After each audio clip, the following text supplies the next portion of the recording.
ஐயா கதை சொல்லுமா? இன்னைக்கு என்ன கதை? புறாவும் வேடனும். சரியா?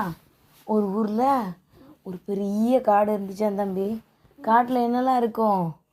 புலி, சிங்கம், கரடி, யானை, வரி குதிரை, புறா, மயில், அப்படி நிறையா இருக்கும்.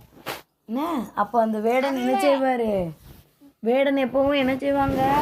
பறவை, விலங்கு எல்லாத்தையும் வேட்டையாடுவாங்கள்ல. அவர் கையில் அம்பு வச்சுருக்காரு. அந்த வேடன் வந்து ஒரு வலையையும் ரெடி பண்ணி, ஆமாம், ஹண்டர்னா வேடன். சரியா? அவங்க வந்து இப்போ வலை விரித்து வச்சுருக்காங்க புறாவை வந்து வேட்டையாடுறதுக்கு. புறா எங்கே நிற்கி? பெரிய மரத்து மேலே நின்றுக்கிட்டே இருக்கு. வேடன் ஒளிஞ்சே நிற்காரு. எப்படி அந்த புறாவை வேட்டையாடலான்னு பார்க்காங்க. அப்படியே பறந்து போகும்போது என்ன ஆயிடுச்சான்? அந்த புறா வந்து வலையில் மாட்டிக்கிருச்சு. நம்ம புறாவை பிடிச்சிட்டோன்னு வேடன் வந்து அந்த புறாவை எடுத்துக்கொண்டு போகிறாரு.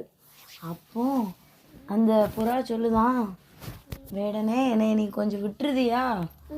உனக்கு நான் வந்து நிறைய புறா வந்து மாற்ற மாதிரி நான் செய்கிறேன். அதோட குட்டிக்குனா ஆமாம். உடனே அந்த புறா வந்து நான் போகவான்னு கேட்கு. உடனே ஆனால் வேடன் என்ன சொல்கிறாரு? இல்லை இல்லை, உடனே நான் விட்டுட்டேன்னா எனக்கு ரொம்ப பசிக்கும் அப்படின்னு சொல்கிறாரு.